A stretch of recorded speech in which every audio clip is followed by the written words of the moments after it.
Hi, welcome to the Back to Basics series in August of 2021. Hi, my name is Sonia Holtz. I'm your CFWC Communications Chairman. Welcome.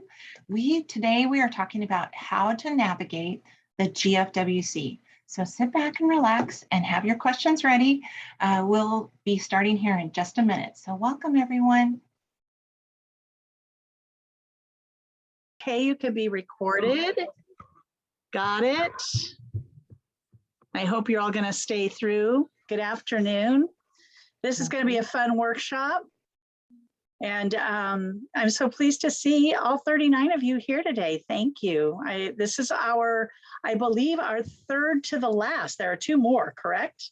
Mm-hmm. The memberships and then walking away gracefully, because some of us are leaving positions and walking into new ones. Or we're leaving positions and we don't know what we're doing. That would be me. But we need to do it with grace, right? So I never want to be one of those people where they go, oh, she's such a bad past president. So, and I know that we know who, that there's always somebody who says that, and it doesn't have to be past president, it could be something else. But welcome to Things to Know About CFWC and GFWC, and we're going to be working off of the handout that went out yesterday and a couple of other things. But before we get too far into it, I'm going to ask you to all mute yourselves if you haven't already. And I'm going to ask Barbara if she wants to say a few words. Barbara. Just want to say good afternoon to everybody. Thank you all for being here. There is a lot of nice, fun things planned for this afternoon. Glad you're all with us, and let's enjoy the next couple hours together. Thank you. Yay. Okay, Sonia, you want to give us some housekeeping, or Debbie, one of the two of you? No, I gotcha. Let's go over this super fast. So if you know how to raise your hand, let's go to the bottom of the screen, hit the reactions button and raise our hand. The one that Debbie needs to know about is the physical hand raise. If you cannot raise your hand, thank you so much. Go ahead and lower.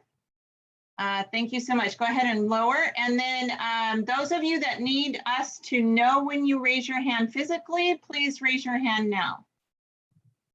Anyone need that? Okay, we have one, Levon Sherman. Anyone else in the room? Okay, so we have Levon. Okay, just one. That's very good. Thank you, Mary. If you will go ahead and lower your hand, that's great. All right, so let's say that you're in the room and your coffee spills or your dog pushes you out of your chair. Remember that you can stop your video and take a minute and put yourself back together. Go to the bottom left-hand side of the screen and you hit stop video, and you can also mute in the corner, and that gives you that minute to do what you need to do and then come back. All right, so then the view is really important. View is up in the top right-hand corner. It's a tiny little word up there. You can either press on view and do gallery where you see everyone's picture, or you can put it into speaker, so just the person that's speaking. We ask you to stay on mute. There's two reasons for that. One is that it messes with all the speakers and there's a tremendous amount of noise. The second one is that we're recording, and if we're going to put it into speaker view, then that interrupts the speaker and the video looks kind of funky. That leads us to the next point. We are recording. It will be made public on YouTube. So please be mindful, very careful on what you share. So we're asking for no club names, no district names, no personal names, and no phone numbers, please, just to keep everyone safe. All right, with that, I think I've gone through everything. We do have something that we're putting up in chat. It is the worksheet that goes with today. If you have any questions on what the worksheets are, those go to reservationscfwc@gmail.com. Lynn is in charge of all of that, so please respect that. If you have any questions about the fact that you can't turn your Zoom on, your Zoom's not zooming, your Dropbox not dropping, your Facebook isn't facing, that's my team. On Sunday afternoons from 3 to 5, you can look on our Facebook page for the codes, or you can email us at CFWCommunications plural @gmail.com. And tomorrow's help desk is from 3 to 5. All right, and with that, I think we're all done. Everyone ready to go? Thumbs up. Any questions? All right, fantastic. Pam, they're all yours. Excellent. Thank you, ladies, and welcome. So we belong to truly one of the best organizations ever, I believe, GFWC, the General Federation of Women's Clubs. And we are, unfortunately, also the best kept secret of the nation, the General Federation of Women's Clubs. I think we're known more for what we've done in the past with seatbelts, Food and Drug Administration, child labor laws, pattern making, because that was a huge one, than what we're known for now. The last time I believe that GFWC was fully in the nationwide news when was Lily Ledbetter, who an Alabama federated woman, took to the state of Alabama to ask for equal pay among women. And that act that was adopted by that state went to the nation's capital, and they adopted it as well. And we were brought back into the spotlight for that. I know too that when Babs Condon was our GFWC president, and that's quite a few years ago, probably 6 to 8, she was on a committee that worked with, at that time, the Vice President of the United States, who was Joe Biden at the time. And so GFWC was kind of brought back into the forefront. I think sometimes people forget what and who we are. Is it the name?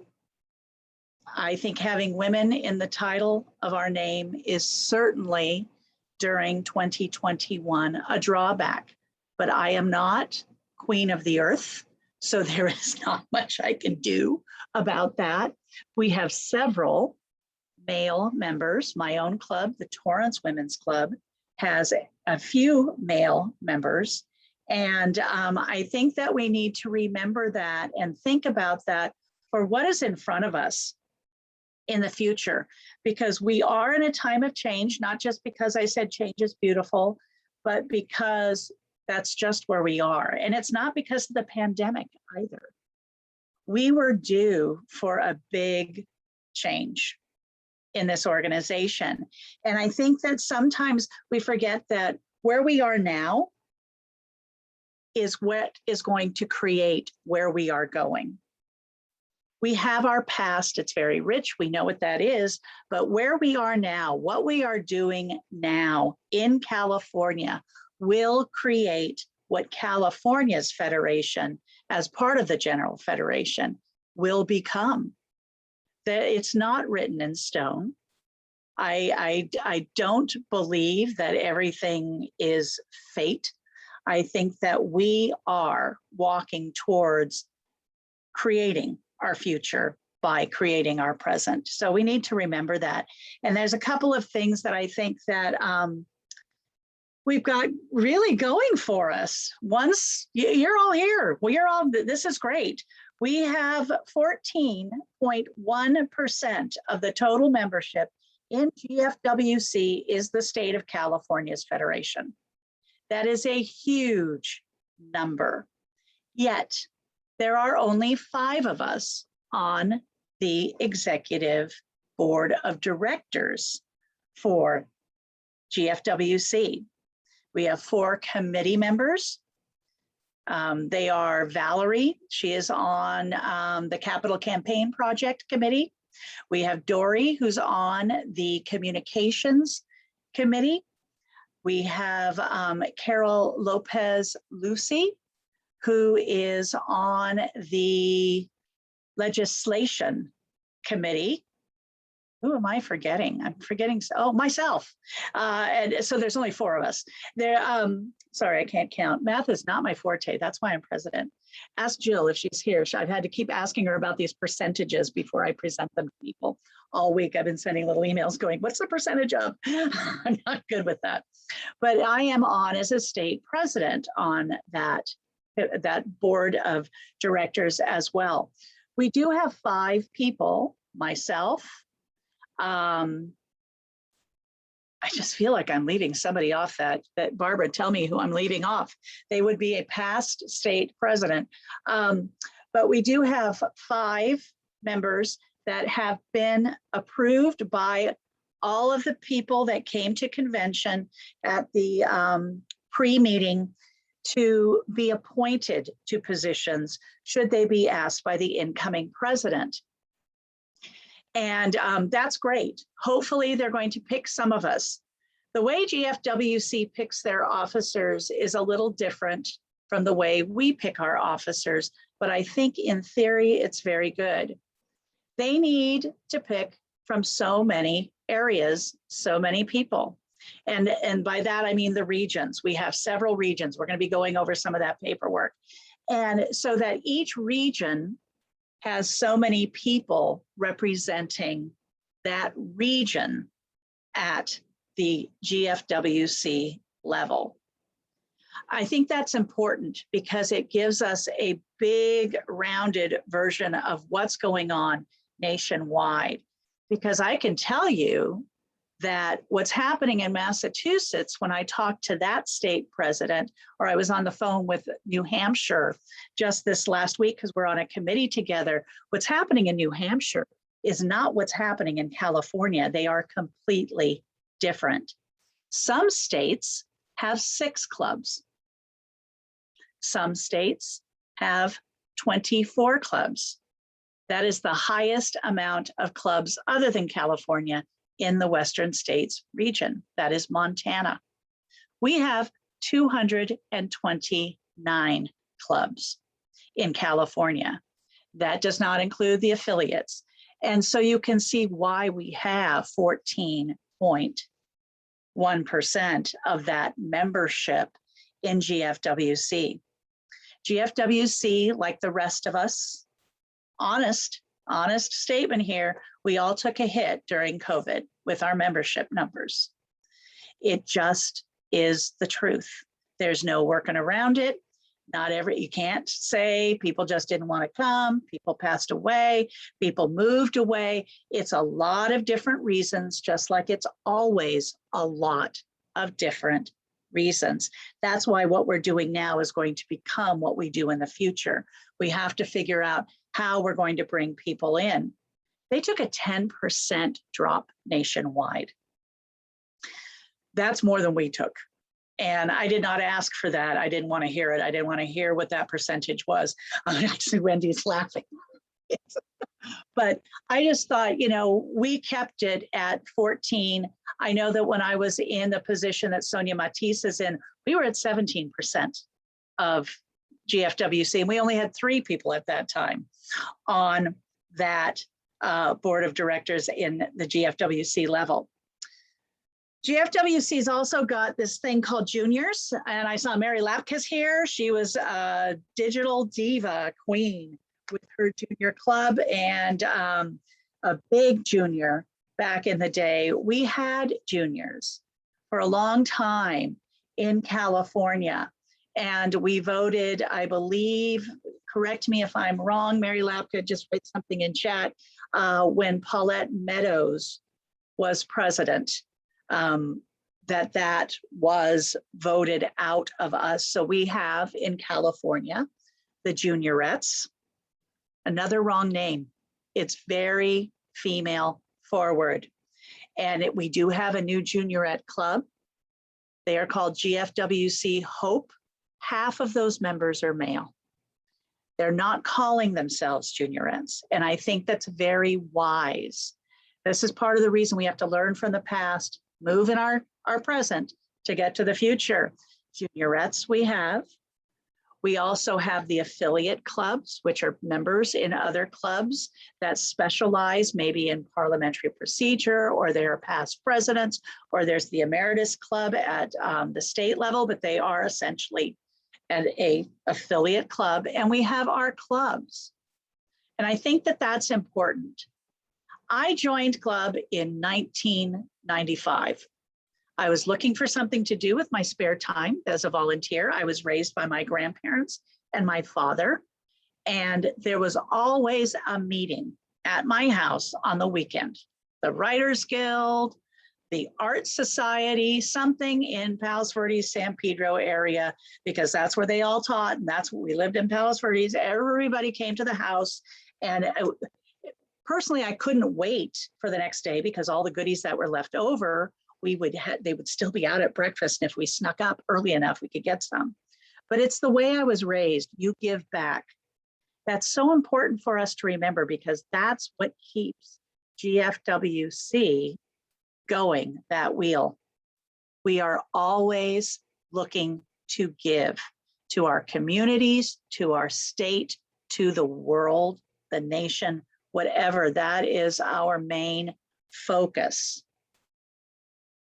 So when I joined, I stayed happily in the same job for a long time, 5-6 years, and then I became president in a matter of 4 days. Most of you have heard that story. I found out about GFWC when I was president. I found out about convention when I was president for the district. I found out about reports when I was president. These things were all kept secret. So if you've been to any of my presentations when I was the leadership chair, when Chris Herzog was president, I really drove home the concept that the secrets have to stop. We have to be very open. And that includes our minutes, what's going on at the national level, what's going on at the region level, the state level, and at the district level. It includes the finances of the club, any business that the executive branch, whatever you call it, because we all have something different to call it in every club and every district, is doing, is fully open to everyone else.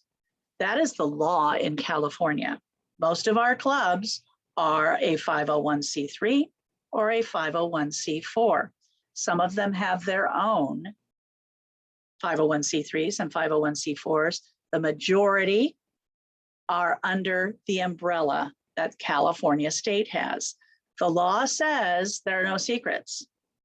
They don't say it exactly like that. They say our books are open to anyone. And that doesn't include, that doesn't preclude, how do I put that? That includes everybody, including people that are not in your club. So if somebody comes and says, I need to look at your books, you have to show it to them. Now, there's some parameters, of course. You can say, we're going to set it up, we're going to do it at this kind of a situation. I know the last time that I was petitioned as membership officer for someone to look at our books because they wanted to see what we had sent this club in writing and what was in the minutes, I said, we're happy to meet you and open up our minutes, and you are welcome to come to our office. At that time, we had an office in Ontario, and I will meet you there with someone else, and please bring someone else to help you because it takes a long time to go through all that paperwork. So make sure you're comfortable when you're opening your books, but you have to be able to open your books and know that whatever they find is absolutely normal for your club, whatever that means, normal.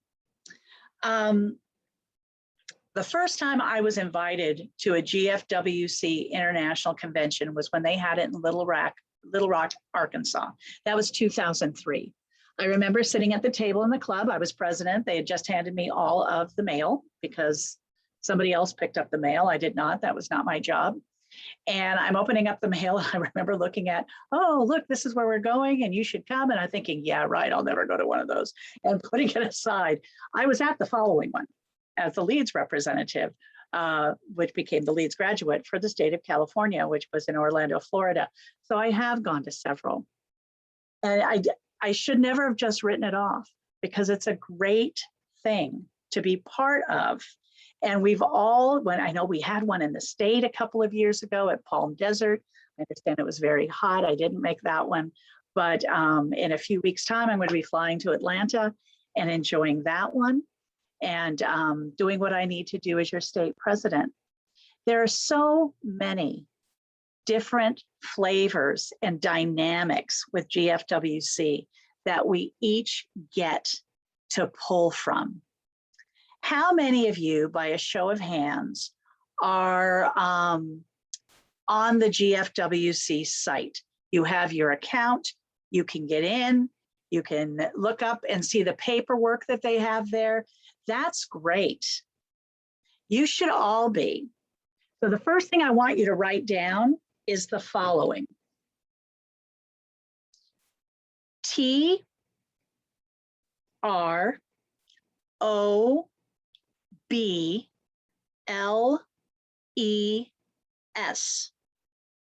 at gfwc.org. T. Robles at gfwc.org. She is my go-to gal. She works her rear off for California. I give her email out all the time. If I have a problem with the website, or if and I haven't for a very long time, but if I have a problem with my registration or anything else that's going on, I don't see something on the marketplace that I think might want to be there, I talk to, her name is Tiana, and she always gets me hooked up within a 24-hour period. She is fabulous. And so if you have to contact Tiana, tell her, thank you for what you do for California, because I don't think these people are thanked enough. There are a few full-time people there at GFWC that kept working during the pandemic and kept working for all of us. And they really do a great job. And Tiana is one of them. Most of the staff at GFWC is paid, or they're interns with some kind of stipend. There was a time where we had members filling membership positions, and that time has come and gone. So I think that the last person that was there was Debbie, and she was doing membership for probably up until about 2010. And then that stopped with her, and she was a fabulous member. I don't even know what state she belonged to, but I could always call her. You know, it's hard with email because it doesn't usually say the state in an email. So it's always nice to say, hi, I'm from California. How's it going there? Is there snow? Are you warm? Are you able to get home for Thanksgiving? Whatever. It's very important that we make sure that our people that are answering our emails and helping us know who we are, California, because I think that there's a lot more that California can be asked to do, and we're just not. And that's up to them. We can't make them do anything. You can't make anybody do anything. So get that out of your head now. That's not what we do. We encourage people to do things, but we can't make anybody do anything. And so if you talk to Tiana, say, thank you. I'm from California. You know, we know that you always help us here. And she can get you set on that site, because that site is hard. They are behind on getting your club information on and everything else, but every member has access to that site. And then you can get into this whole My Documents thing, and you can download anything you want once you get on there. They have so many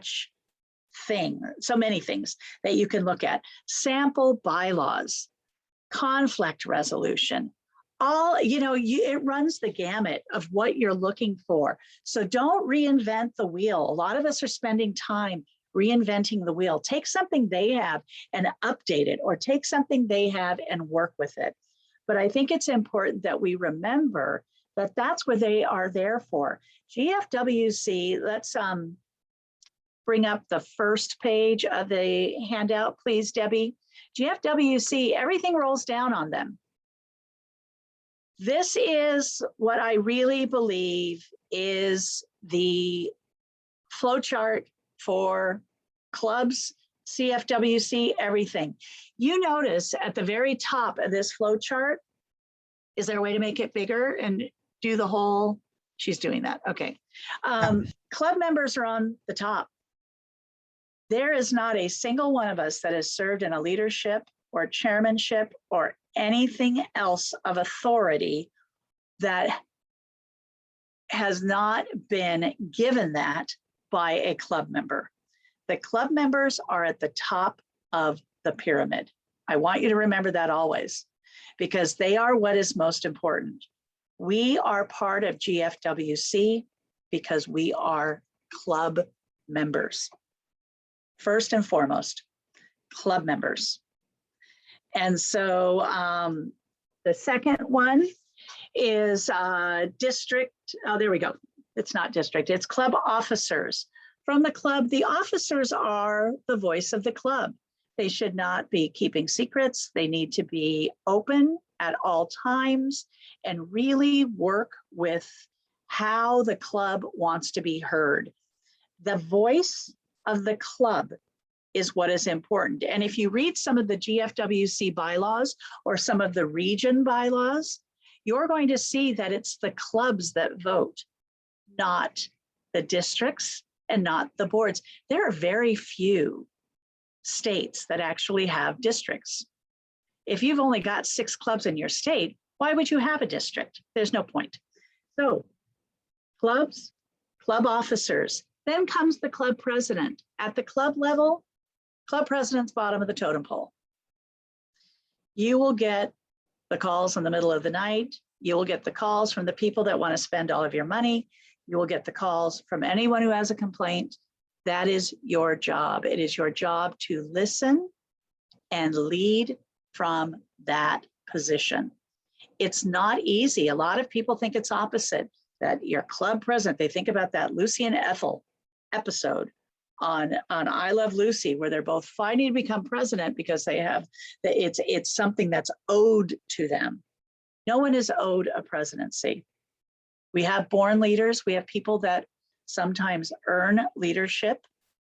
But once you're a leader, you work for everyone else. And you need to remember that your shoulders need to be strong enough to hold the weight of everyone else. So if you're a club president, you're holding the weight of the club officers and the club members above that. And that's not an easy concept for a lot of people to take on, but I really believe that that is the way it should be. From there, we have district members. I can only speak about my district because it's the one I belong to. In Marina, any club member is a member of district. I think that's very smart. We can go to meetings, we have a voice, we can be heard, we can vote.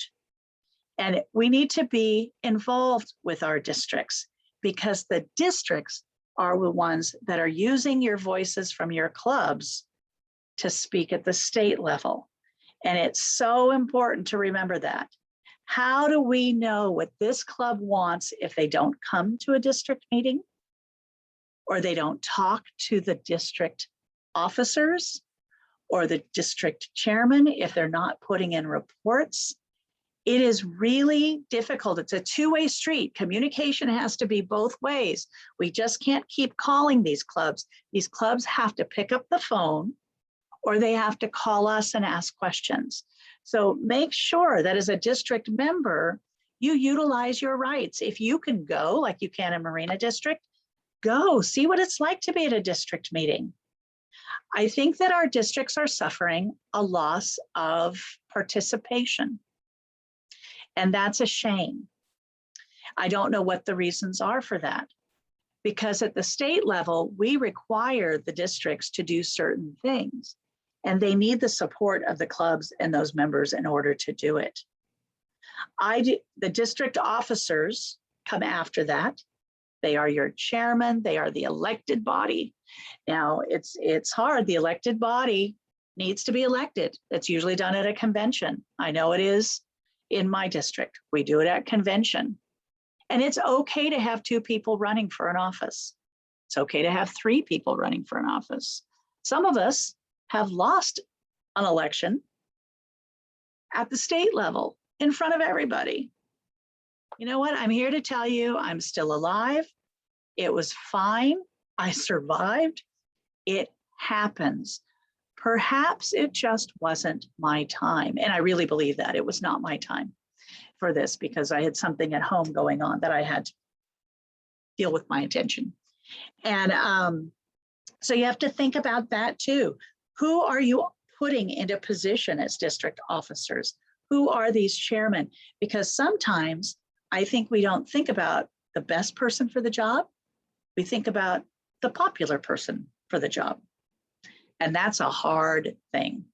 Who is going to complement and work with this team that you're putting together and do the job best to represent you as a district member, you as a club member or club officer, club president, and get that job done. You never, ever send anybody to a district position just to get them away from your club, because I've seen that happen. It happens a lot more than you would think.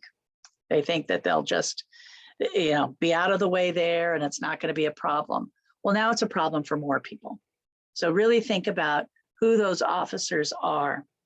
Now, district presidents and district deans, very important jobs. They are told to report to the state for all state executive board meetings. They have a voice. They should be voting as according, because they get a call ahead of time.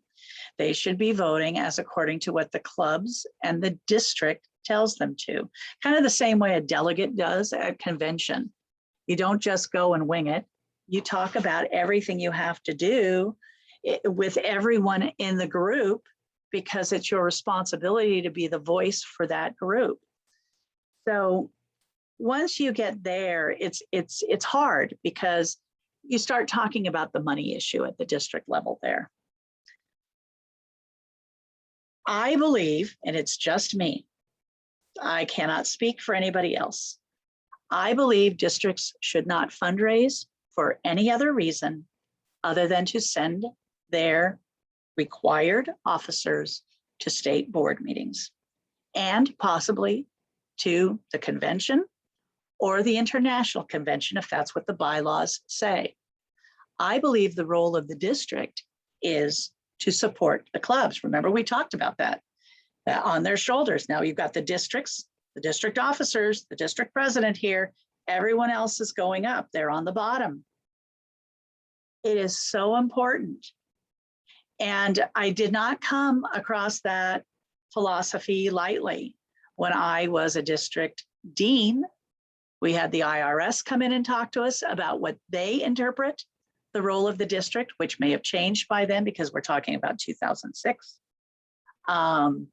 You never know what you may need. And especially at this time with the pandemic and post-pandemic, we've got a lot of money out there sometimes. And what you do with that money is really up to you. State never steps in and says that. That's what a federation is. It's not our job to tell you what to do with that money.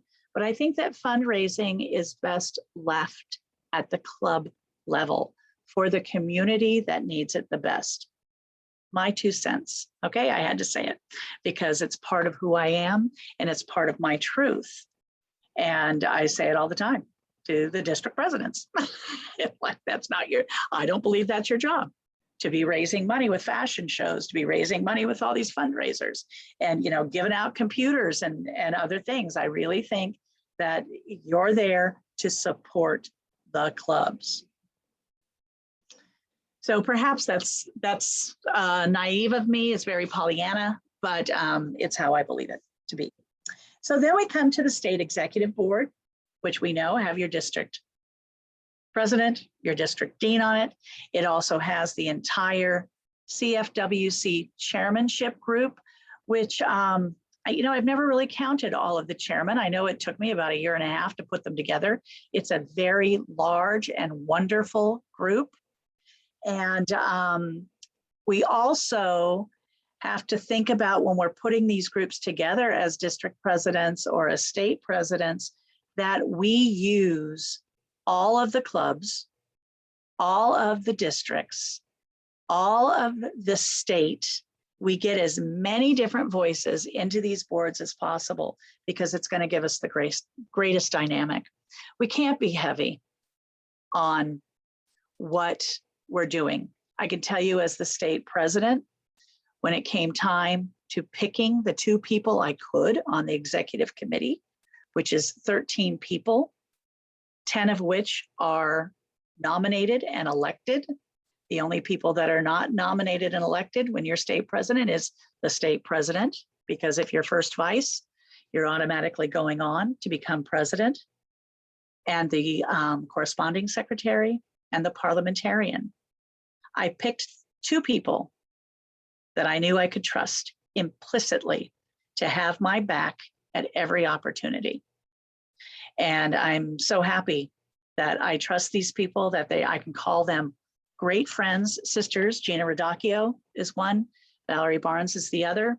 But I think that when we pick those people, we have to really pick people we trust. Because when you tell somebody a confidence, you want to make sure it's a confidence. When somebody's coming with little dit behind you, and we know it happens, right? General Federation of Women's Clubs, that we know that there's meetings in the parking lot and in the bathrooms. So when the dit comes, you need to be able to hear it from somebody you trust. The state executive board consists of, like I said, the chairman. I made very sure I carried around for a full year in my journal a list of every district, and I talked with people from every district to make sure that I could get as many people to fill a position on that board in a chairmanship as I could. It was important to me to spread out those jobs. The board also consists of the executive committee, which are the 13 people that make the decisions based upon your voice. And it's a great thing. They also have 4 committees at the state level. And they're special committees. We have bylaws, we have resolutions, we have legislation, we have bylaws and resolutions are the same. Legislation, and we also have elections and nominating. These are 4 very, very important committees. And it's from the clubs that they come. Each club nominates somebody. Each district takes those nominations and they nominate somebody. And then at the area meetings at convention, either odd year or even year, depending on which committee it is, these people are nominated through the areas. And they represent that area. It is so important that we have a voice for these areas because each area is different. There is nothing that happens in Northern California that is probably like Southern California. They have so much more land and open space. They suffer through the fires and we get our water from them. But we also have to remember they have fewer members. We have more members than Southern, but that doesn't mean they should have fewer representation and votes.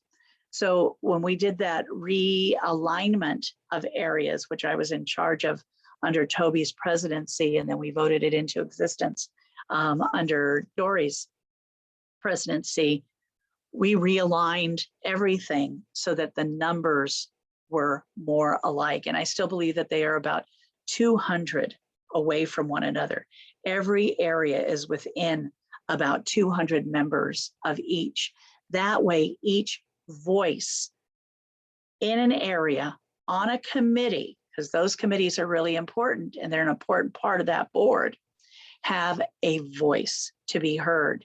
Because if we have fewer members representing an area than we have another area, then we're going to have a big problem with, look, these people have a full vote and they have fewer members, and we have the same vote, but we have more members, and it should be fixed. So we fixed it. We have nothing in place to fix it again. That is for whoever is on bylaws or resolutions or parliamentarian to discuss, but that is not something I have asked this group to do. Now, those committees are part of the board if they are there to work. So they get a vote when they're there to work. This upcoming September board meeting, there's over 80 people coming to San Diego, and I'm very excited about it. The bylaws resolutions committee will be there, and so will the legislation committee be there. So they will be allowed to have a vote. And it's important that they do that, that we still have that representation. We need to make sure that when we put those boards together, that, like I said, we have this big round dynamic of everybody. I hope I'm getting that through, because it's so important. Just don't pick people from your district. Just don't pick people from your club. That is unfair to everyone else, period. There's no other way to put it. It looks like you're stacking the deck, and you are actually, because you're making sure that everything will go your way because you picked all of your friends. So that's the best way I could put it.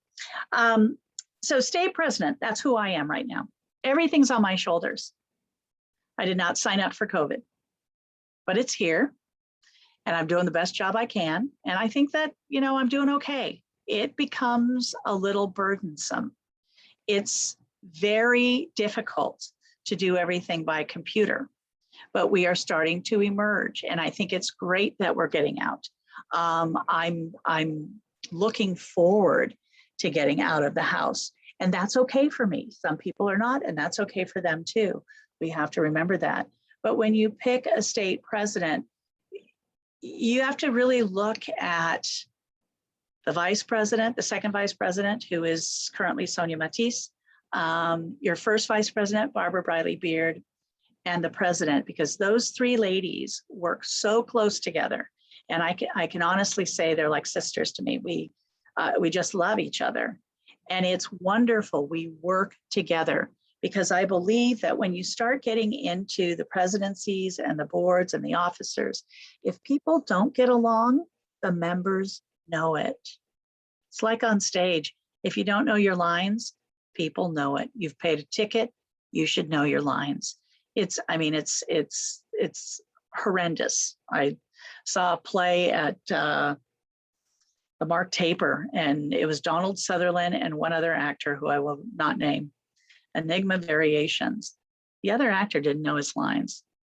You could tell he didn't know his lines. It was a dead giveaway. And okay, hello, you're playing opposite Donald Sutherland. It's only a two-person play. Get your story straight, get along, work together, and make sure it happens, because everyone will know it if it doesn't. So from there, we go down to the region. I'm on the region board because I'm your state president, and we have region meetings. We are in Western States region. There are several states. I think we'll see it in one of the handouts. I don't remember off the top of my head, 9 to 11 states in the Western States region. And they are, of course, Washington State, Oregon, California, Hawaii, Nevada, Idaho, Montana, and we're all here on the Western States, and it's lovely. Hawaii has one club, completely different from California, with their 229. And so we look forward to those region meetings. I think it's fun. All of the meetings are the same for every region. That is something at the GFWC level that the incoming president, which is a position, incoming president is in charge of. And so I know that Deb Strahanowski, who is the current GFWC incoming president, has something special for us. It's in Colorado Springs this year, and I believe you can still register up until tomorrow. Today's the 14th, correct? I think tomorrow is the last day for registration for that. The region officers, there are 4 officers.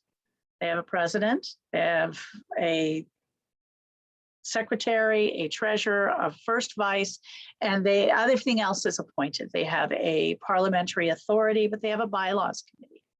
And it's important that we keep these things going. If you ever go to a GFWC international convention, you are going to be given the choice to attend a region luncheon or dinner. I suggest you go and meet these people. They're fabulous. Their bylaws are a little different. And we're going to talk about bylaws in a moment. We'll go back down the list. But their bylaws are a little different from us because they're handed down for the most part from GFWC and pretty much word for word.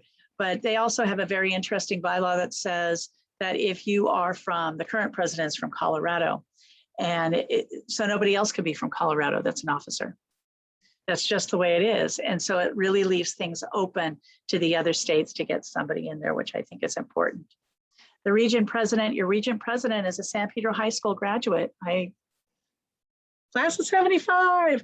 We were just talking one day and she said, you know, what does the Z stand for? And I said, Zarodovich. And she said, do you know a Mrs. Zarodovich? And I said, yeah. And we found out she had my stepmother for English in high school. She'd moved from California, Southern California girl, to Colorado. Nice gal. So anyway, it's a lot of fun. And we just, you know, when we see each other, it's just kind of like San Pedro Day. So from there, the GFWC Board of Directors, which I kind of hit upon before, we do have those members, those 4 members currently on the board. From there are the officers. They have a treasurer, they have a secretary, they have a second vice president who is in charge of all of their committees. I think you met a lot of you at convention. The second vice president, who is Wendy Carricker at our convention. It's a lovely lady. They have a first vice president.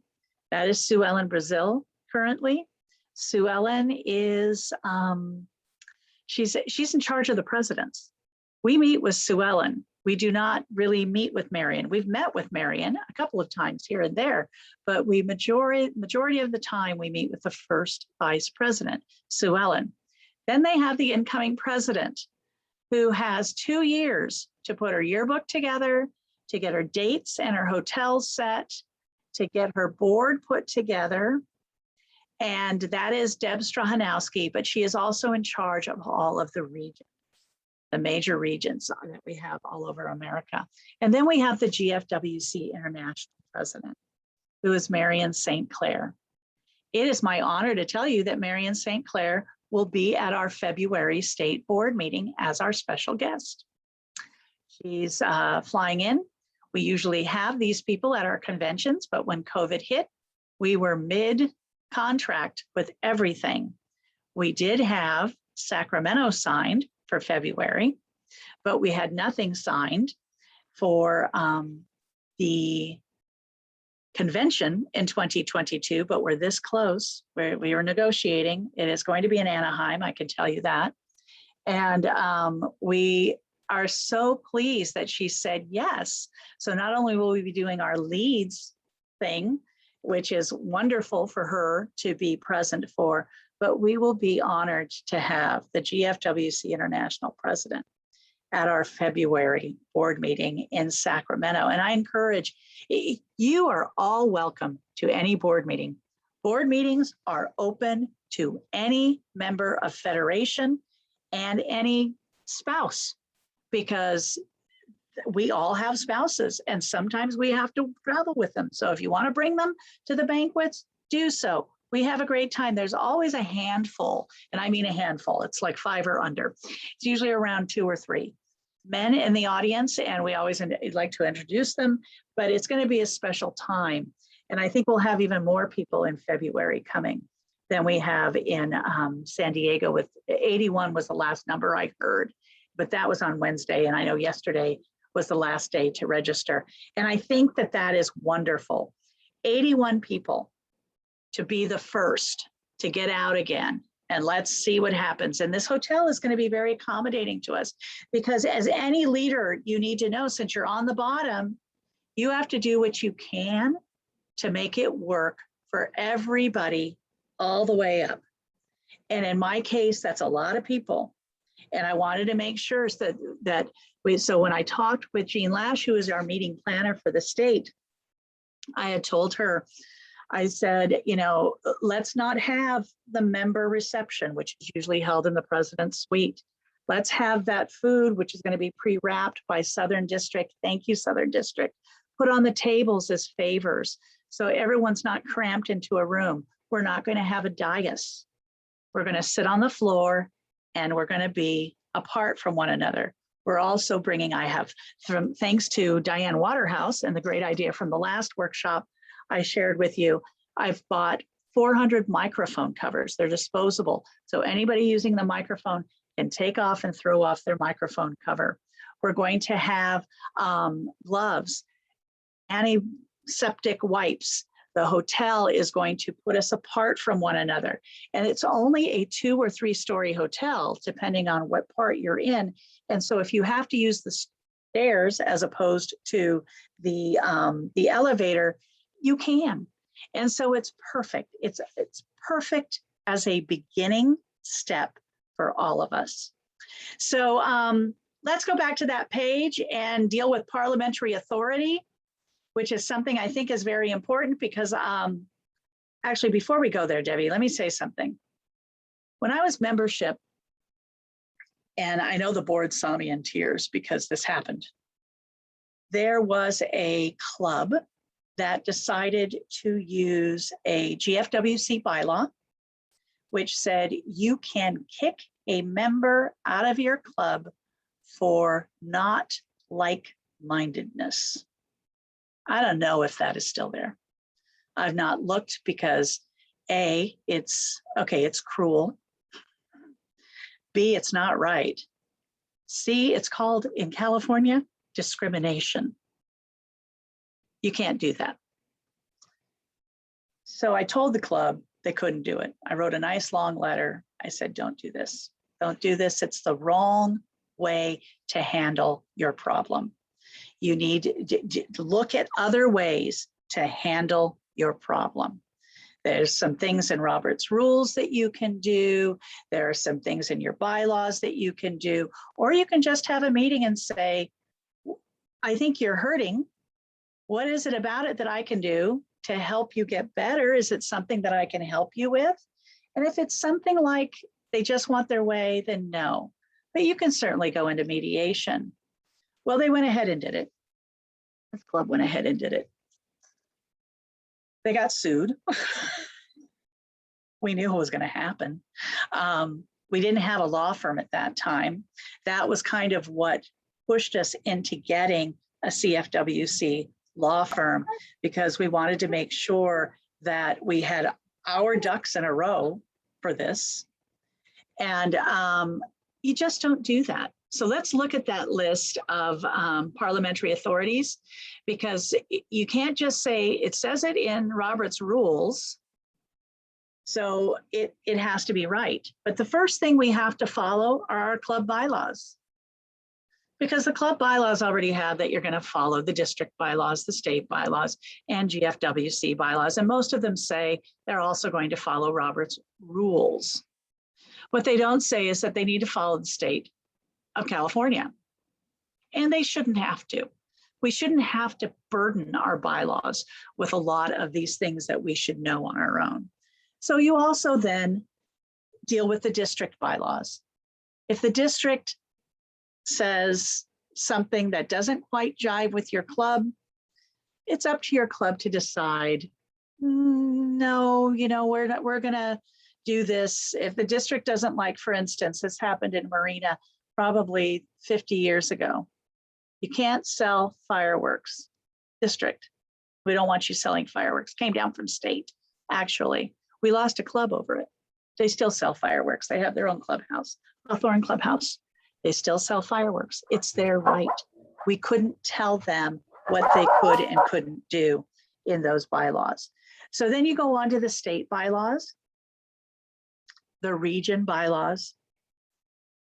And I want you to see that GFWC is number 6 on the list. And then we get into Robert's rules.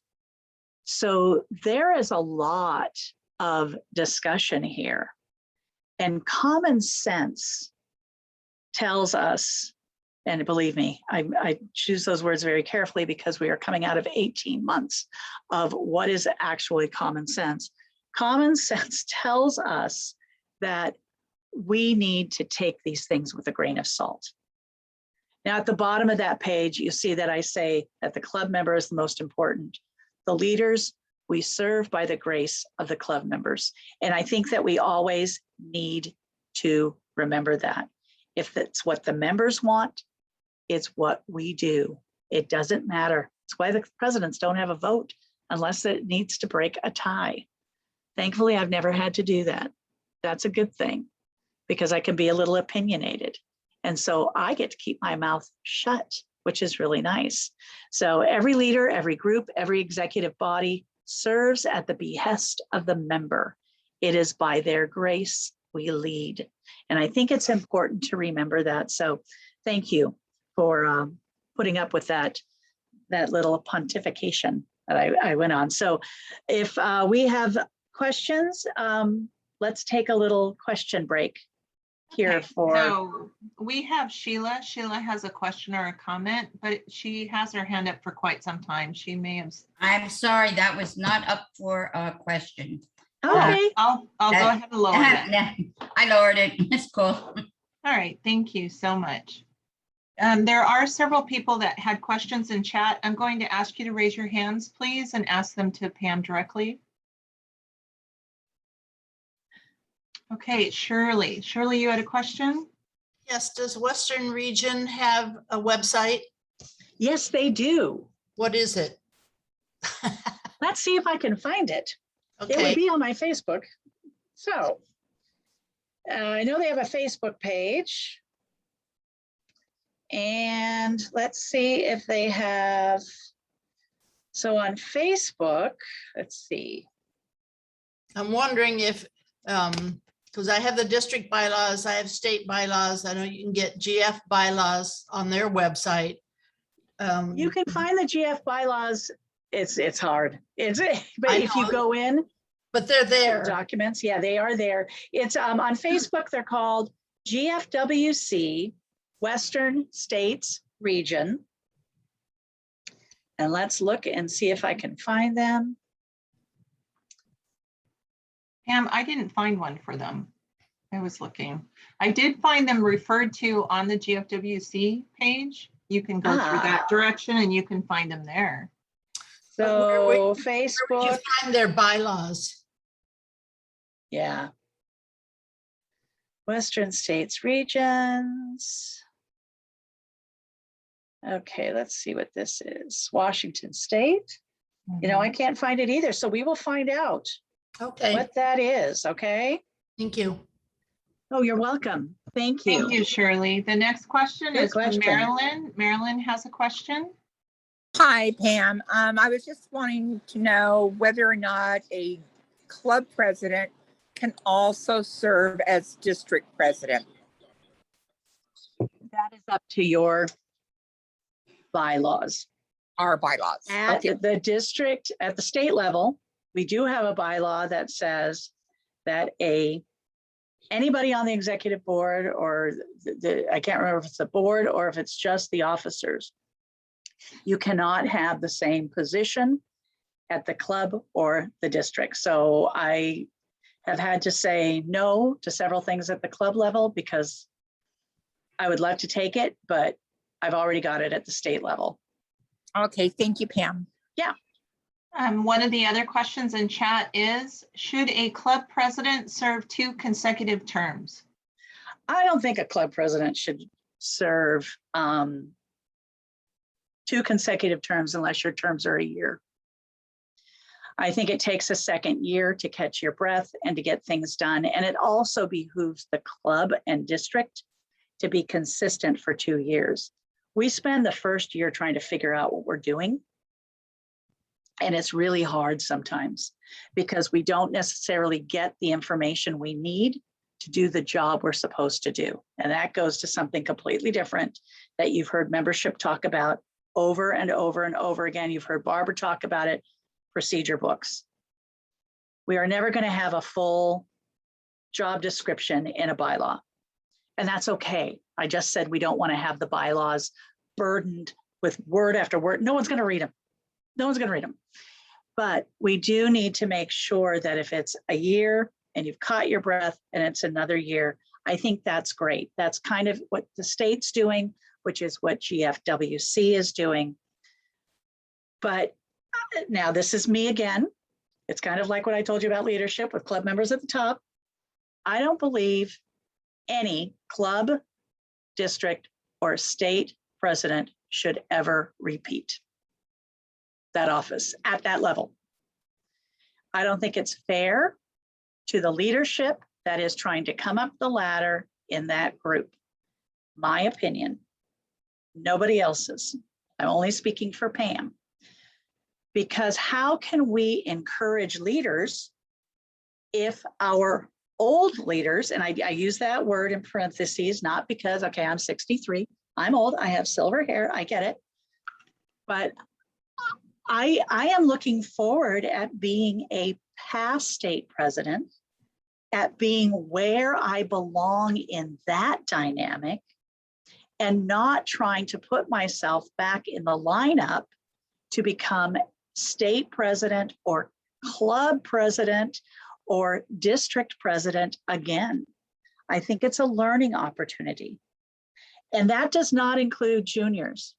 We have people here, I know at least 2 that are in this workshop, that came up through the juniors, were officers in the juniors, and now they are officers at the state level, or they have been officers at the state level. That is appropriate. That's the way the juniors were meant to be. And if you go back east, there are only 16 states with juniors. There may be 14. That's why I took that little pause. We don't know yet. They haven't really announced that.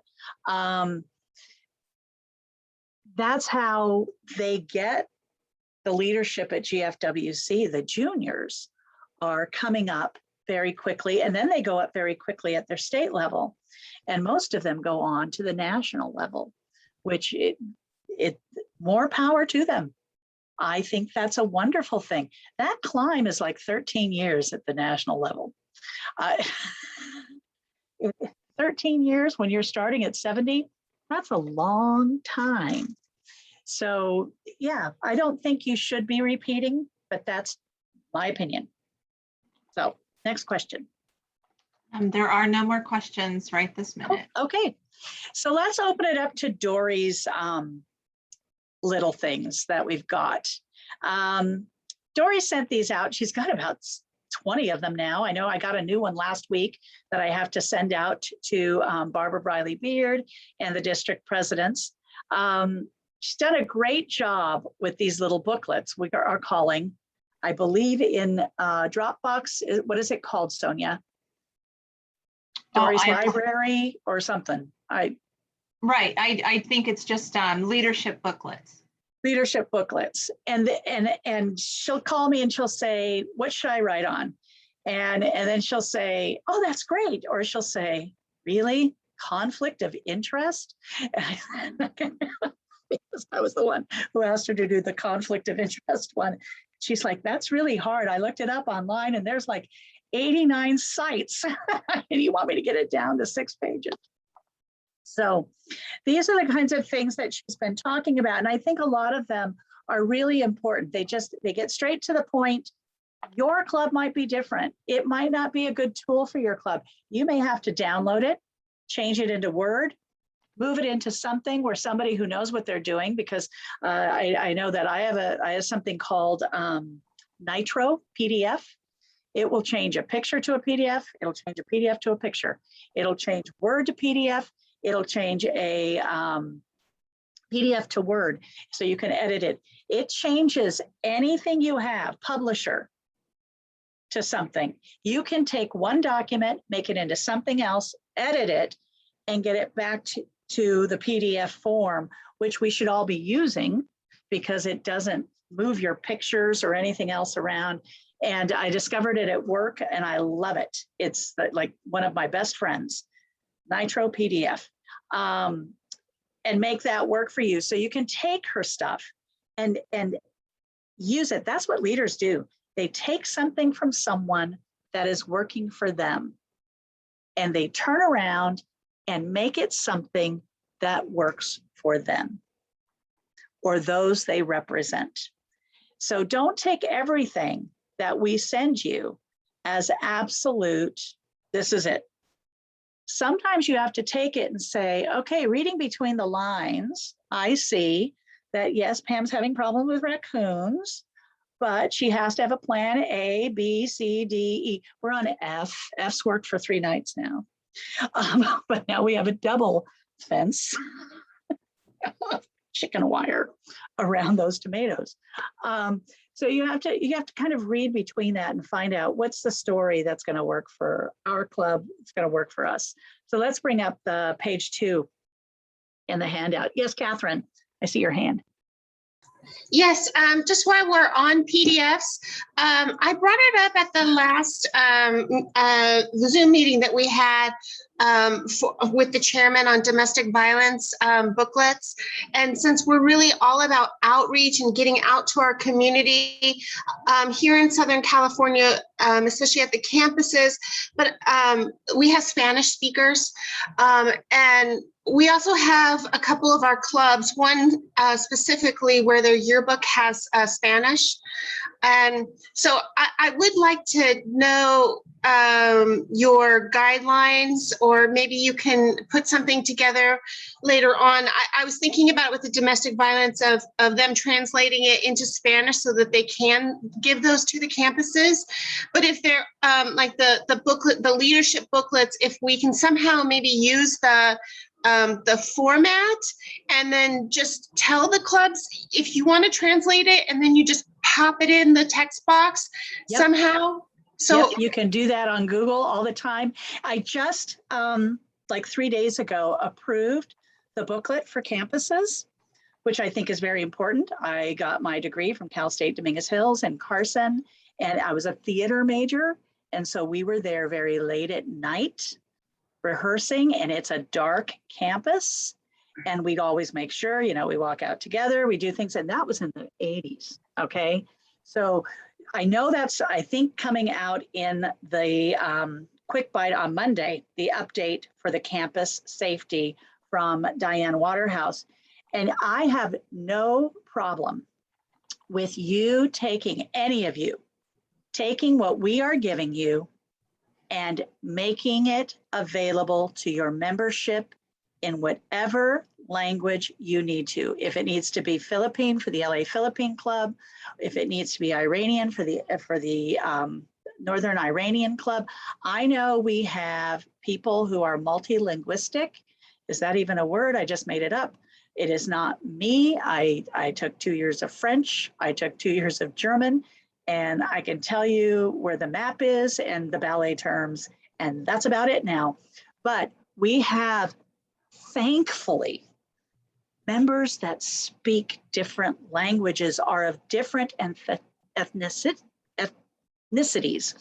And we need to make sure that these people are able to work in their communities without saying you need to learn English first before we can help you.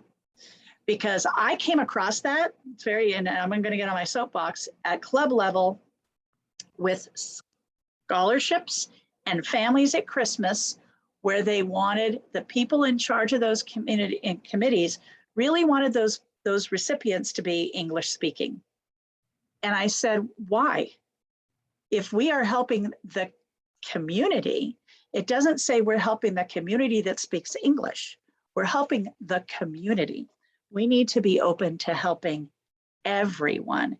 And I fought hard to make sure that, you know, places like the schools that are teaching refrigeration are being considered for scholarships, just like the high schools, because that was another thing that was coming up. And it's like, no, we need the blue collar workers.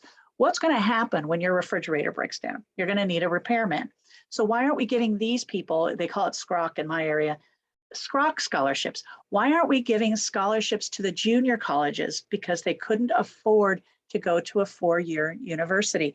We have to be open to absolutely every language, every ethnicity, every level of whether finance, poverty, homelessness, all of it. We have to be open to helping the communities, enhancing the world, making them better.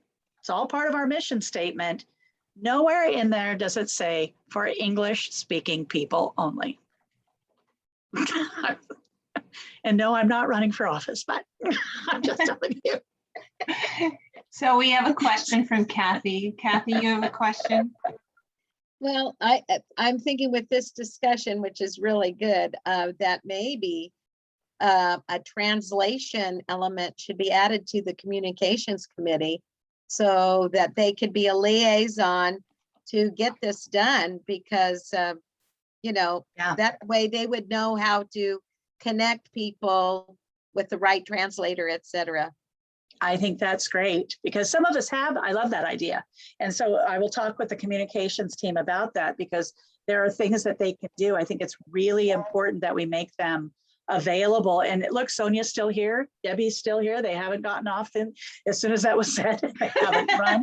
Lou is still here. But we have to make sure that we offer something for everyone at all times, because everyone has to be given the opportunity. It's And not this just is, for the Native Americans. It's not just for the Latinas. It's not just for those of us that speak English.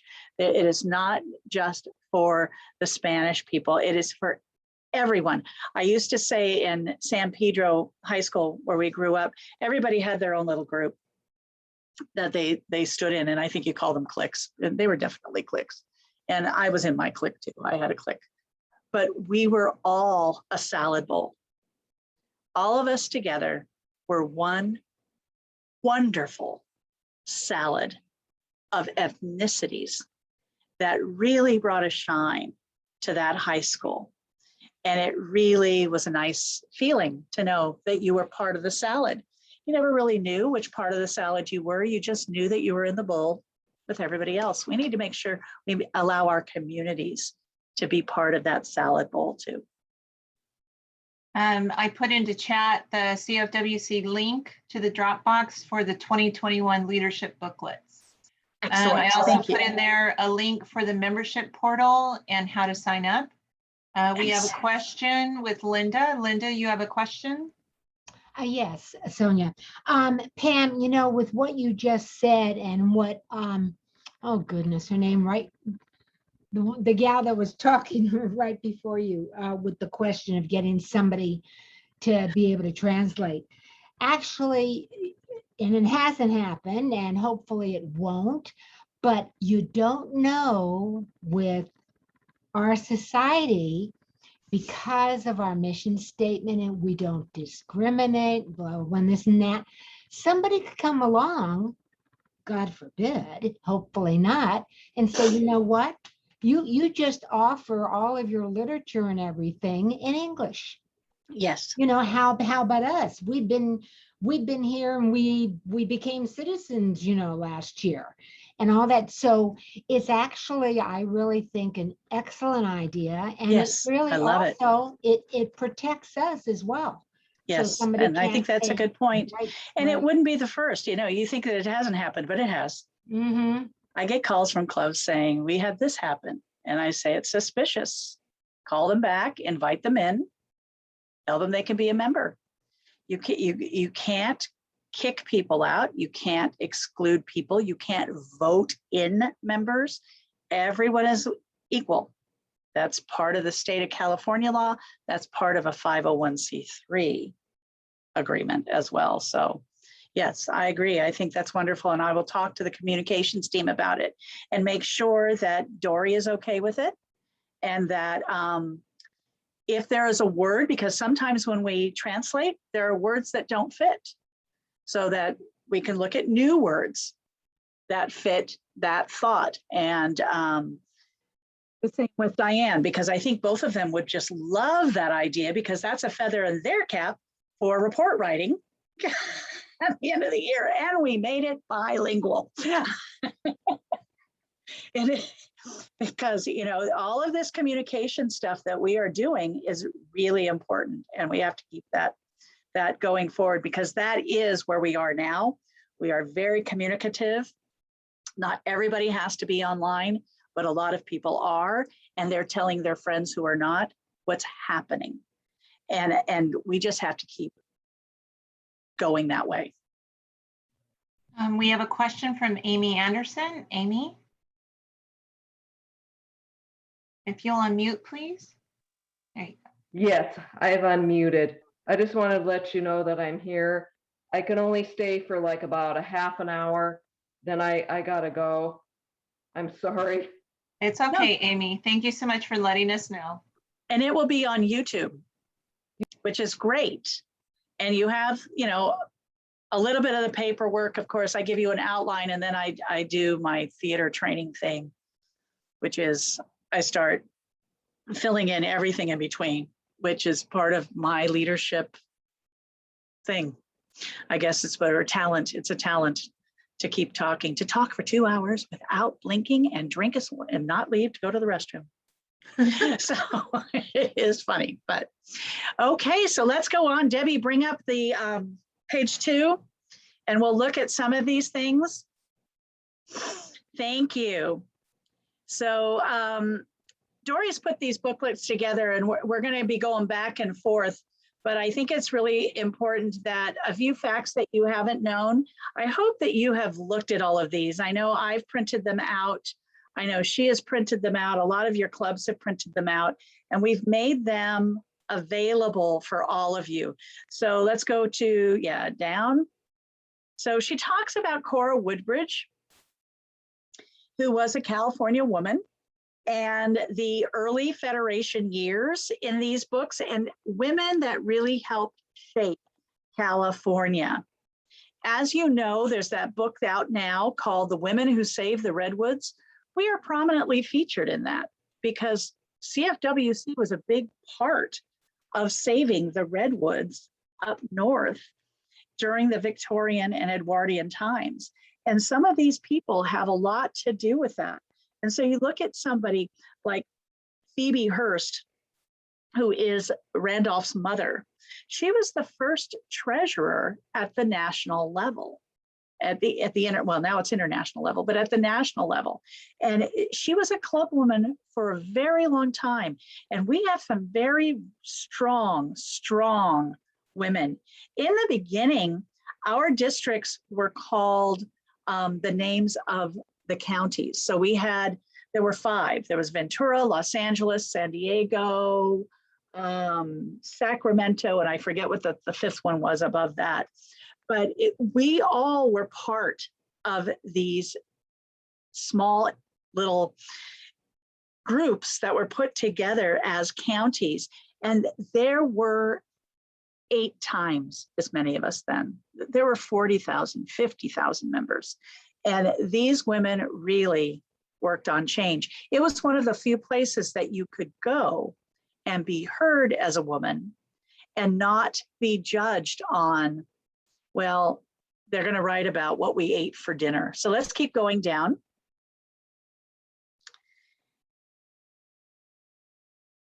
The first state convention was held in 1902. And that was something that was very important. It was up in San Francisco area, and it was a lot of fun. And then before that, in 1892, we had something in Los Angeles. Now, I want you to think about 1902, 1892. We were not in our Volkswagens. We were not carpooling. We were riding by buggy, coach, or train. And these women, they did not have rolly suitcases.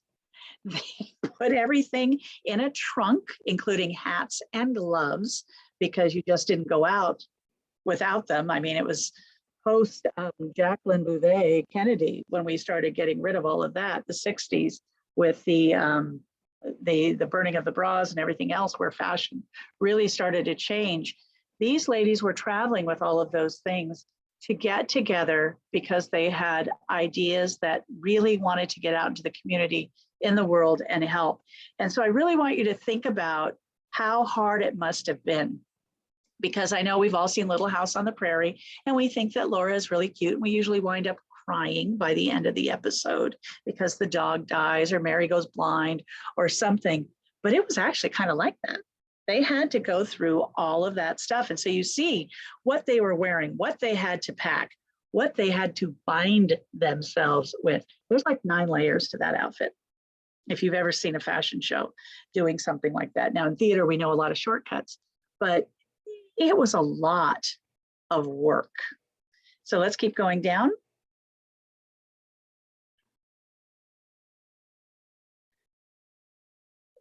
So there are things that we have done that have been adopted nationwide. The biggest one, June McCarroll, doctor.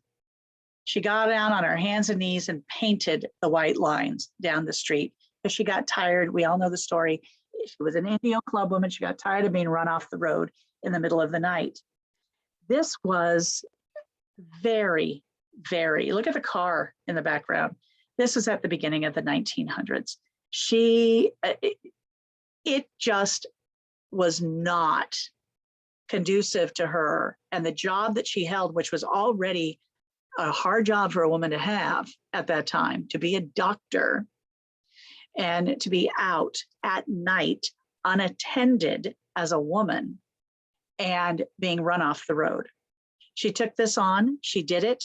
She has full credit for it. I think that Caltrans finally handed that over back to us because they tried to take it and they kind of messed up on it, but it was too big of a power grab. Caltrans also tried to take the El Camino Real bells at the same time. And although they do have some control over the El Camino Real bells, there is what is it when they call they melt metal? There's a factory in San Diego and he has the pattern for the bells and he is making sure that bells like this are being redone. If you need a replacement, I have his number, nice guy. And you have to pay for it, but we can get them there. The Redwoods, we started in the 1900s trying to do this. Yes, we have found out because the Forest Service called me probably 9 months ago and said, we understand that there's something buried in the hearth at the memorial that you have in the Redwood Forest, because we have our own grove there. It's a beautiful grove. If you've not been there, you should go. I went there with Linda Coons. I'm still waiting for my pictures, Linda. She's probably laughing right now.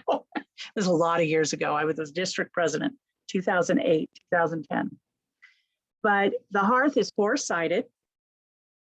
And it was, oh, see, there's the picture of what you'll see on the little road that's there. We have the only fully plumbed bathrooms in our grove for miles. There is a drinking fountain, so there's running water. It runs right up against a creek. I would love nothing more than to go there someday with all of you, but it's not going to happen in my presidency. So if you'd like to see that sometime, you need to talk to Barbara. There's a picture of the hearth. It was designed by Julia Morgan, and Julia Morgan is the architect of Hearst Castle. She also designed this. So when the Forest Service contacted us and said, somewhere in a cornerstone, there is a box. We've done our research. We want to know where it is. I was very careful not to tell them, oh, yes, there is. No, there isn't, because I don't want them digging up anything off that memorial. And we have deeded over that land. That really belongs to the Forest Service now. It's part of the Redwood Forest. So I was able to tell them, yes, there is a box. It's a metal box. We know that there's a poem in it. There's a couple of other things in it, but we don't know where that is.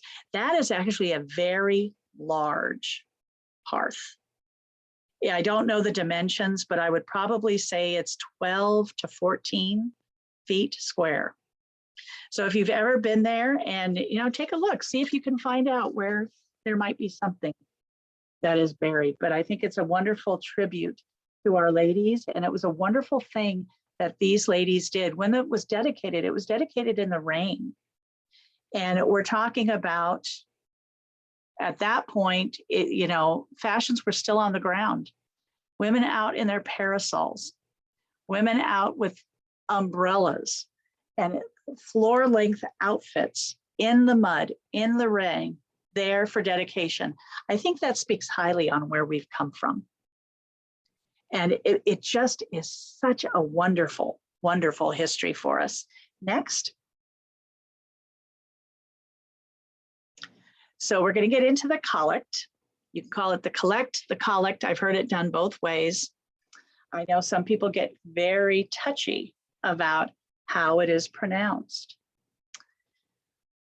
This was written in 1904 by Mary Stewart. She was the principal for a girls' school, and she wanted something, an affirmation that her students could say that really exemplified what it was like to be kind, to be big-hearted, to be open with everyone. I think that the words in the collect are just as important today as they were when they were written. One of the first things I asked the 4 area VPs, Barbara was one of them when I was second VP, they were all new officers on the board. I said, memorize the collect. I don't want you standing up at the dais looking at a piece of paper. You need to know it by heart, and not by rote, by heart. And that's a big difference. When we say it sometimes, we just say the words. We need to live the collect.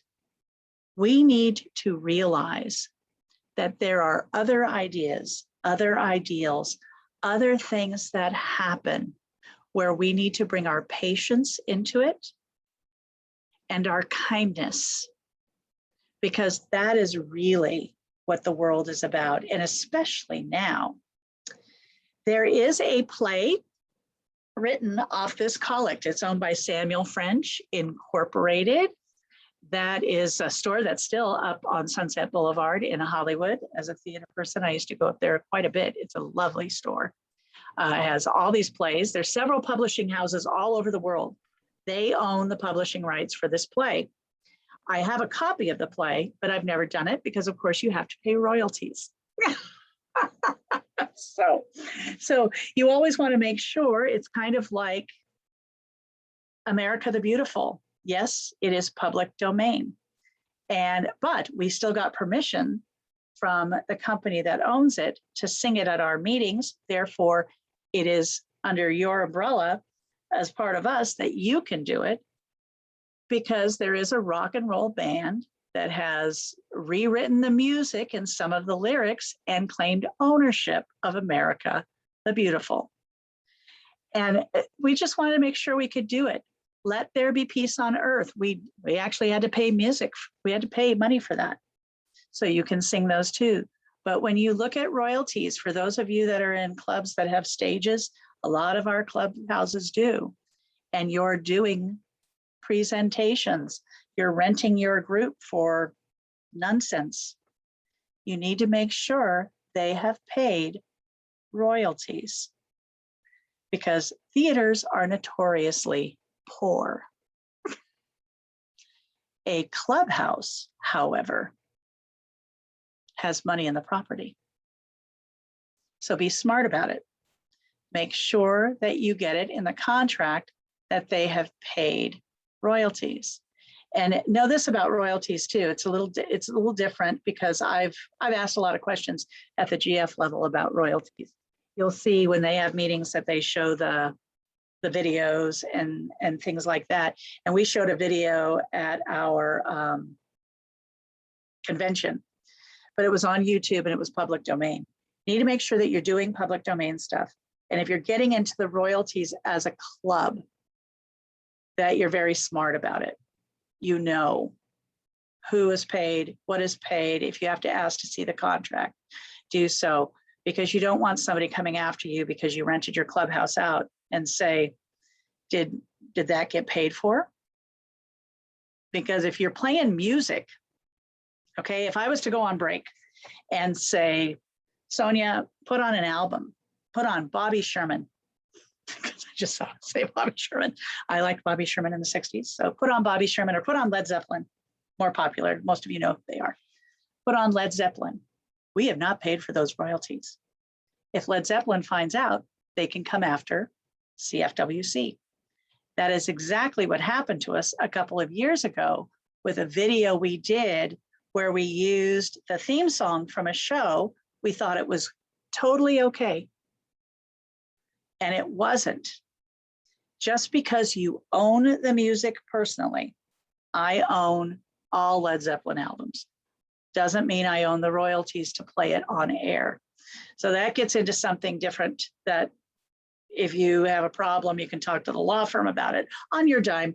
But it's really important that you know when you're dealing with GF, CF clubs and districts, they are looking for their money. Okay. For the city, when I worked for the city and I did all the theater, I also negotiated the music you heard when you were on hold, because you have to pay for that. It's over the airwaves. It's FCC stuff. And I also had to negotiate the music used in every dance class. Country, Western, ballet, everything else. We were charging a fee. And so therefore, that music had to be paid for. We were making money off of their music. So we took care of that. It's a very fine line. A lot of you in the club levels are doing yoga classes for free. Everybody brings in their mats. They sit down, they do meditation, music's played on a boom box or something. It's a fine line. If you want to be covered for your club, which I think is really important, you have the teacher responsible for the music and the royalties they pay. Because you don't want anybody coming after your club. Because I keep telling you, they're at the top. That's going to be the deepest pocket, is the club. And we've seen that happen before. I know that in one of our districts, we had a city come in. They decided they wanted the property. They rezoned. They said that the noise level was too hard at the clubhouse, even though they had grandfathered in that clubhouse within the neighborhood zoning. Lost the clubhouse. They lost the money. It was not sold for what it should be sold for. So you have to be very smart about these levels too. So the club needs to know exactly what is going on, where their deeds are, where all of this information is, because that is as important as knowing who your general international president is, who is your district president, who is your state president. Because if you don't know where the deed to your clubhouse is, you're going to be in trouble. And we get that call a lot. People don't know where something is, or they've lost the key to the social security, the bank box, whatever they call that. Because that happened when I was president. I never saw what was in that box as president of Redondo Beach. It took us the full 2.5 years, almost 3, to get all the paperwork taken care of. And so that's the last thing I want to talk about before we open it up for a few more questions, is when you talk about the leadership level and the ladder, you need to know where your things are. Where are your records? You can't ask enough questions about it. So if LaVon wants to know, and I'm saying LaVon because I could see her on my thing, if she wants to know where the minutes are from 2009, somebody should be able to tell LaVon immediately, all of the minutes are kept here. They don't say, hey, you know what, that's a good question. Where are those minutes? If you are going to be at the top of the pyramid, which is our clubs, because our districts don't own property. Not one of them in the state of California owns property. We need to know where the club things are. Where are your bank records? Where are your minutes? Where are your scrapbooks? Where is the deed to the property? Where is anything else of importance? Because if you don't know that, the club is going to falter. So as a club member, your club member should know that. It's really important.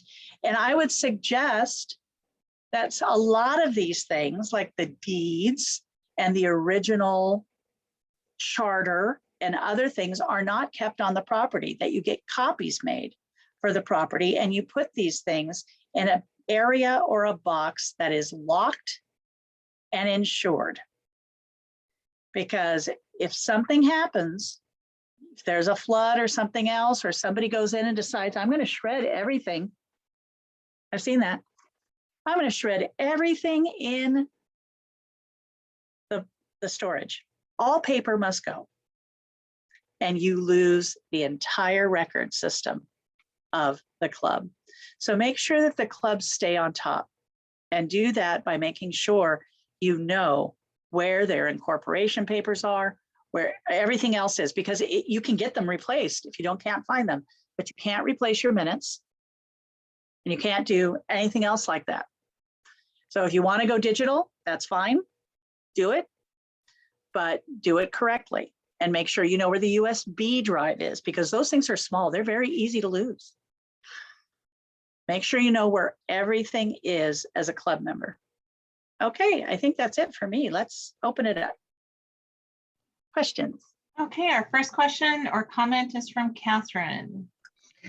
Yes, thank you so much, Pam, for all of the information. On the last flyer that you just showed on the front of it, it shows the CFWC logo along with the GF logo. And my question is, where is, because I know on the CFWC website, you have both of the logos that are individual and separate, but the ones that I see from the state where you have it on that flyer, on that booklet where they're sort of propped against each other, because it makes it easier for when we go to print things, or actually for right now I'm doing business cards. And I've seen those that are black and white. Can you kind of direct me to where I can find that? I found it, but I don't like to take off of somebody else's Yeah, send me an email, because I have it in my computer. I'm happy to send it to you. Oh, really? Okay. Yeah, if anybody wants that, send me an email and I'll be happy to send it to you. Thank you. So, yeah. All right, our next question comes from Linda. Linda? Thank you. Seems like Catherine and I are taking turns with questions. I have two questions. One of them, actually, both of them probably refer to the style book with what Catherine just asked. And Catherine, if you go to the GFWC website, to the style book, they even give you the formats that you're only allowed to use on the logos. And it's great. I downloaded the style book. I have it. It's on a my great desktop. publication. It's Yeah. wonderful. Pam, the other question regarding like the style book, I know it's not there. I haven't seen it in any standing rules or whatever, but I was wondering regarding the colic.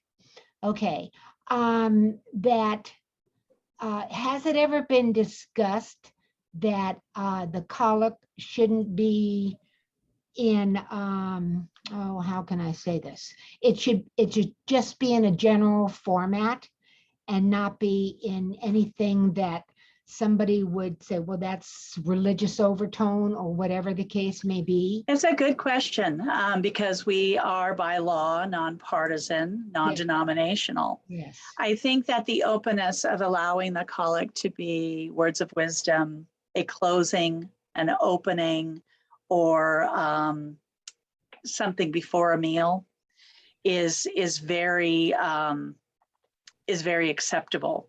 Now we have a blessing before the meals when we meet in person. Mm-hmm. And we've been very cognizant. I know I've had to talk to a few people as not as a president, because we haven't been meeting, but I've had to talk to people as an officer on the executive committee of CFWC about the amount of times certain words are put into a blessing. Mm-hmm. And everyone believes what everyone wants to believe. I am totally open to that. And so when we start getting into, and I don't mean to offend anyone, honestly, Father, Lord, Jesus, Son, Mary, Holy Mother, Holy Spirit, I could keep going. Great Spirit, the divine, the universe, oracles, goddesses, archangels. When we start getting into all of that, yes, we have to calm it down. But something that I asked the lady who's doing the blessings for this year, Peggy, I said, try and pick from a different religion every time. I think that works. It kind of spreads it out so that we get something that is cow dye, which is all religions. We get Buddhist, we get Christian, we get Jewish, we get it all. Because I think it's important that we embrace, because remember I talked about, we have to be open to helping everybody in the community. We have to be open to all beliefs as well. So that's the best, that I can say about it. You have to be very careful. And when you talk to somebody, if you ever, any of you have to talk to somebody because they said a certain word over and over and over again, you need to remember this is their gratitude. We all do gratitudes, at least I know I do. I shouldn't say we all do, I do. Everyone does their gratitudes in their own fashion. And it's hard sometimes to get caught up at a podium and remember, oh, I'm not supposed to say that. I'm not supposed to say that. And so be gentle. Just don't come at them and say, you are too religious, because that is a really mean thing to do. Just say, I enjoyed it, but I think we need to tone down some of the words next time because it came off a little strong. They will understand that. We don't need to just always attack people. It looks like Linda, do you have an additional question? If you'll, Yes, yeah. I started the next sentence and then I was muted. So I waited till Pam was finished. The reason I brought that up about the colic is that there was, without naming any clubs or whatever, there was the colic that was put into the picture of a cross. And there was a lot of flack that came back. Since that happened, it hasn't happened again. Mhm. But that's why my personal opinion, I think that it would be helpful to all clubs, all districts across the country, that something is put well in our state bylaws, in the standing rules, as well as like GFWC, so everybody gets the message that we want you to put the colic in your club yearbooks, your district yearbooks and all that, but do it in just a simple format. Yeah. And I think Well, you that's change it into something else when you do that. Mhm, You change it into a lexicon, which right. is a big word for, you've put an icon with it, you put everything else into it, it changes the whole meeting. Right. So we have to be very careful of that. We don't want to change. The words of the collect are perfect as they are. We don't need to change the meaning anymore. It's done, it's fine. Thank you, Linda. Our next question or comment comes from Debbie. Yeah, and it is just a comment. Since you were talking about the idea of table blessings coming from different religious backgrounds, I guess I wanted to share what my club has done. And for years and years and years, we had a Christmas luncheon in December. It was our Christmas present for ourselves. There were no charge. It was kind of a free lunch. And sometime since I've been in a club, we changed the word to holiday luncheon, holiday tea. We used to decorate the tables. We actually have ladies volunteer to decorate the tables, and we encourage them to decorate them differently. So they're not all snowmen. The last one we had, I don't remember there being any religious stuff, but in the back of the room, and we did it in the back of the room because that's where she wants to put it. We have one of our Jewish members who puts together a Hanukkah table with all the trappings for Hanukkah. We have a lady in our club from India. So she's got even though Diwali is not always celebrated in December, we have a Diwali table. We've got a Muslim table. So in addition to the Christian holiday that most of us are celebrating, we've made sure that everywhere in the room, the major religions that our members belong to are represented, I love that. as an educational tool for the rest of us so that we know what everyone else is celebrating. And it's been lovely. Yeah, I love that. I love that. Redondo used to have, I don't know if they still do. When I retired, I worked for Redondo for 27 years. Then I live in Torrance, so I joined the Torrance Club and left Redondo. I just moved over to another beach city, but Redondo used to have table decorating. And I remember one year I decorated the table as a birthday table because my husband's birthday is on the 23rd of December. So I came in with a cake with all these birthday things. I won first remember place that year. very well, You Pam. I remember because you were late and I had spread some stuff on your table and you said, oh, I'm leaving. I can't help it. My husband ate the cake that I was going to bring, and I can never forget that. You said, I'm leaving. I said, if you leave, we're all leaving. And you came back, thank goodness. It was fun. It was fun. We love you. So any other questions for today? Well, ladies, it's been lovely.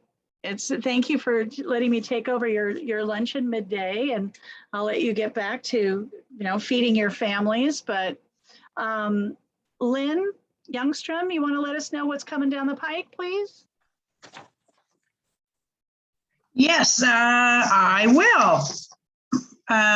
Let's see, it's on Tuesday, August 17th, and please note the time change. It's at 1 o'clock now. We're in the 1 to 3 mode in the afternoon. Our membership team will be coming forth, and I know they've been working really hard on a fabulous presentation for us, and they will be presenting. If you don't have the link, let me know through reservation.